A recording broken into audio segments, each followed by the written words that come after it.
The Whippets won last Sunday afternoon. They played the Freeport Flyers, and they won by a score of 3-2. It was a great game. It was one of those close, tight games where everything that happens means a lot because it's so close. People were so happy they won their first game of the season. Their record now 1-6. That people, just like the circus, when the game was over, the fans streaming down out of the old green bleachers there and talking to each other, hanging around there by the popcorn stand, talking about the game and this play and that long throw from right field that cut off the runner trying to come in, tag up and come in, caught him by about 1.5 feet. How exciting. People don't always talk to each other when they come out of a Whippets game. Sometimes they just walk out of the stands real fast with their heads down and go away, kind of ashamed, I guess, for having wasted a Sunday afternoon like that. It's like people leaving a cow flop throwing contest. They wouldn't talk to each other a lot, on their way out of something like that. You just want to get out of there and not have people see that you'd been there. And the Whippets have had 6 cow flop games this year. So victory was sweet, the first one. People hung around for a while. And then the team and some of their friends went down to the sidetrack tap to sit around and talk about baseball, which they'd like to do down at the sidetrack tap because it's dim in there, see. And you want not real good light for telling stories. You want to sit kind of in the half dark like we are right now. They had a couple pitchers of beer, and somebody said to Wally, what year was that the All-Star game come into Lake Wobegon? Wally said, that was in 1934. I thought you knew that. The one with Babe Ruth. They said, yes, that was in 1934. Tell about that game. You were there, weren't you? Yes, I was, he said. Tell about that. Oh, he said, I've told that story 20 times, 30 times. They said, tell about that. How come Babe Ruth and his all-star barnstorming team came into Lake Wobegon in October after the World Series to play the Lake Wobegon town team, the Schroeders? Well, it was like this, Wally said. He had a Monday night date in Little Falls, and he had a Wednesday night date in Staples. So he had the Tuesday afternoon free, and they figured they might as well play in Lake Wobegon. Now, this is back, Babe Ruth did this every fall. He went out with what they called an all-star team. Now, it was just a bunch of second stringers that nobody ever heard of who were willing to play for cheap on a team with Babe Ruth, who would go barnstorming across the country. And on this trip, in this fall, they went from Chicago all the way out to Seattle by train, stopping and playing games in all the little towns along the way against the town team, Babe Ruth. They traveled by train.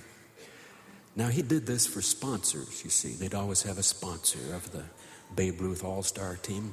One year it was Sorbisol, and I believe one year it was Wheatina. And this year it was sponsored by the Electric Hygienic Appliance Manufacturing Company of Binghamton, New York, which made a battery-operated wand that supposedly you pass it over your body and it would cure constipation, diarrhea, aches and pains, neuralgia, everything else that would possibly be wrong for you, including the diminution of the marital impulse, what they called in the advertisements. So he was going around the country barnstorming for the Electric Hygienic Appliance Manufacturing Company of Binghamton, New York, and his train pulled into Lake Wobegon. It backed the 18 miles up the Lake Wobegon spur off the main line of the NP. And it was on this Tuesday morning in the month of October. Babe Ruth on the train. It was exciting. This was back before TV. And back in the days when people mainly read the newspaper and listened to the radio. And so they were able to use their imaginations, and they certainly used them where Babe Ruth was concerned. To them, It was like God almost had dropped in town. Nowadays, you see, it would be different. We'd see Babe Ruth a lot, see. We'd see him, maybe on morning TV shows. And he'd have a book to plug, his latest diet book or something, and he'd demonstrate stir-fry cooking, and he wouldn't be the big hero. But back then he was. Except he wasn't to the Lake Wobegon Schroeders. They were the town team, and they were going to play the Babe Ruth All-Stars. The Schroeders were an unusual town team. They were called the Schroeders back before the Whippets because they were all brothers, all 9 of them. Members of the E.J. Schroeder family. He was the dad, Edwin J. Schroeder. And there were actually 10 brothers, but only 9 of them played. The 10th one was too little, and there was something wrong with him. So the 9 of them played, and they ranged from, I believe, 18 to 27 years of age, born, as they say back home, 9 months and 10 minutes apart.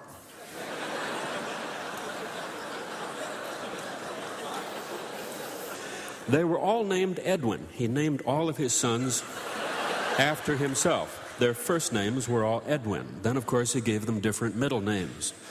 There was Edwin Robert, Bob, and there was Edwin John, and there was Edwin Bernard. That was Bernie. He was the pitcher. He was a nice guy. And Edwin Jim and Edwin Tim. But so they called him by their middle names, you see, but they were all named Edwin. Somebody asked him why he did that. He said, "'Cause I want them to know that they're mine." The old man was a mean person. He was not a nice guy at all. His kids were terrific ball players. 9 of them on one team, the Lake Wobegon Schroeders. He was mean. They say that he was mean starting back in about 1904 when he came down to Minneapolis to play in a state championship ball game at the Polo Grounds out by Fort Snelling in 1904. And in the 9th inning, Lake Wobegon having loaded the bases and being 1 run down with 1 out, and the old man, who was not old then, being on third base, he was suckered in by the hidden ball trick, or a variation on it.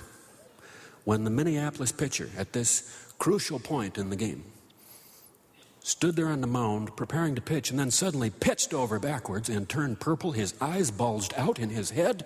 His tongue stuck out his mouth. He was drooling and gasping, writhing around on the floor, on the ground, on the mound. And everybody ran up to help him, including the 3 base runners. And when they got there, he tagged them all out, 1, 2, 3. They felt so dumb. All the guys on the Minneapolis team stand around laughing. They thought it was the funniest thing. These hicks caught in the state championship by the old hidden ball trick, they thought it was a gas. Well, he became mean about that time, old man Schroeder. And he developed a talent which few other players in baseball had ever had before or ever have had since, and that was a knack for hitting foul balls to any part of the stands that he chose. It was just unbelievable to see him do it. He didn't hit all that well into fair territory. But he'd be able to stand up there and crouch at the plate, and any kind of a pitch they'd throw him, fast, curveball down, low, up, high, inside or out, he'd be able to just take that bat and just tip that ball, just tick that ball, just foul that ball off, and hit any part of the stands that he wanted to, or the opponent's dugout, which he often did. So that nobody ever booed him at all. You never dared say a word about him if you went to see him play ball, because he'd look at you with those hard eyes under those big black eyebrows, and you knew you'd better watch out the rest of the game whenever he came up to bat. He was barred from baseball in the old Sod Shanty League for life in 1918 when he hit the home plate umpire 28 times in a row with foul tips. 28. He was mad because he'd been called out on strikes the time before, so he just sent foul tip after foul tip straight back at this man. They didn't wear face masks at that time. And this man, the umpire, was a Christian gentleman, and he believed in turning the other cheek, but he had turned every cheek he had to the Schroeder. And finally, after the 28th foul tip had come and hit him, he looked at him and he said, "You're out of here. Forever. The rest of your life, go." So his sons, that's all he had left, was to make a team out of his sons. And he schooled those boys, and he drilled those boys, and he worked them hard from the time that the snow melted in the spring until the snow fell in the fall. He was working them every night, playing baseball and drilling them. They were a little bit taller and a little bit bigger than most boys were back then. Boys weren't as tall then. These guys were about 6'2", 6'4", big, strapping kids. And he never encouraged them, which I guess was why they worked so hard, maybe, and they got so good, was that they thought if they just worked a little harder, their dad would say, "That's good. You're a good boy." But he never did. So they worked harder and got better. There were other teams around that were good. But when you saw the Lake Wobegon Schroeders play, it was like a machine. It was just unreal. The Babes train backed into Lake Wobegon Station about 10 a.m. on that Tuesday morning in October of 1934 with the Babe aboard.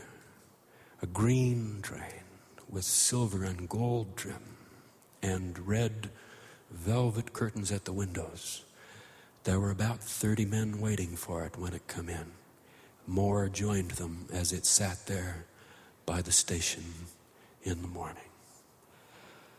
The men who went out to the train were country people, but they had a sense of dignity.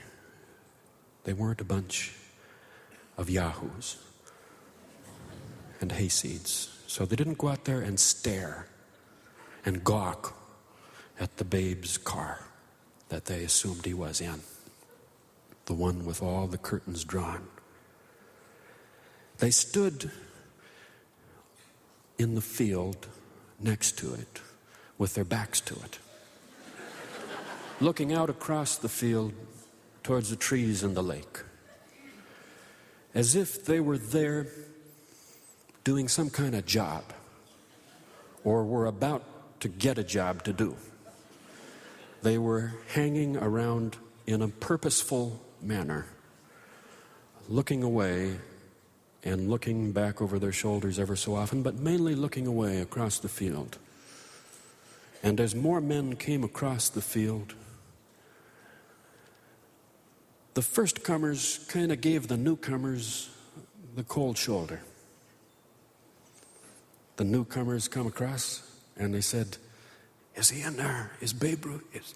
Have you seen him? Is he in there?" The first comers said, "Yeah, I suppose he's in there. It's his train. Wouldn't send Babe Ruth's train around the country without Babe Ruth in it. You don't suppose, do you?" The newcomers joined the first comers. They stood there, hands in their pockets, looking around out across the field, their backs to the train. Other guys come up, said, "Babe Ruth in there?" "Yeah, he's in there." "Why?" "Of course he's in there." Like their job was maybe to guard the train against other guys who would come up later to see if Babe Ruth was there. And finally, Babe Ruth came out. He was dressed in white linen knickers. He walked into the station and into a car, and he did not look well at all. He tried to smile, and the look on his face made people turn away. He was dripping wet, although it was a cool day. He looked sick. He trembled, and at one point, approaching the car, he stumbled, and men reached out to hold him. He got into the car, he slid across the seat, he turned and was sick over the side. People looked away when that happened. Nowadays, I think people might look, but then they looked away. And the car drove him to the ballpark, all of the All-Stars following in a truck. There were over 1,000 people at the ballpark to see the game, which began at 3 o'clock in the afternoon. And already people knew that Babe was sick. Some people said he was drunk, but other people who'd come close to his breath said no, he was not drunk. Although a man had thrown a bag off the back of the train full of beer bottles, and boys dove in to get one of the Babe's bottles. Some people still have them in Lake Wobegon today, one of Babe Ruth's beer bottles. They said, no, he wasn't drunk. He just looked dazed and weak and feverish. The word spread at the ballpark that he was sick, but everybody came and paid their admission anyway. 25 cents to get a seat, 10 cents to stand along the foul lines. 1,000 people there as they pulled up. Babe and the All-Stars changed into their uniforms in the dugout. There was no other place for them to change. People looked away as they did that. Nowadays, I think people would look in and see guys changing, but then they looked away. It was different then. Babe and his team went out and tossed the ball around to warm up, and then the Schroeders went out there and they warmed up, and they were nervous. They were nervous. You could tell they were nervous by how hard they were trying to be cool and calm. And they'd look at each other and kind of smile, but it wasn't a very good-looking smile. And they'd kind of laugh or try to, but it wasn't a laugh that came out. It was kind of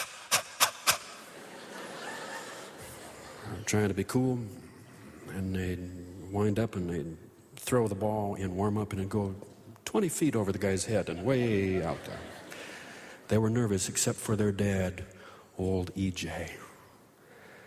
He took his son aside. He took Bernie aside and he said, first thing he comes up to bat, if he does come up to bat, I want you to put the first one high inside right in his ear. Bernie said, I don't know. I don't think he'll come to bat, Dad. He doesn't look well. He doesn't look like he could lift a bat. E.J. said, I want you to stick it right in his ear. You'll never have another chance. They came out to the plate for the ceremonies to shake hands, exchange lineups, talk to the umps. The Babe came out, old man Schroeder come out for the Lake Wobegon team. They exchanged lineups, they shook hands, they turned to face the crowd. E.J. put his arm around the Babe's shoulder and leaned up and whispered in his ear, you're a dead man, Babe. He said, this is the last game of baseball you'll ever play in your life. He said, that first pitch gonna come in high, hard, inside, into your ear, and you'll never get it out. Babe walked back to the dugout and sat down. Now people were wondering if he was going to play at all. He did not look well at all. He looked very shaky and very pale. He looked like a man who didn't know where he was.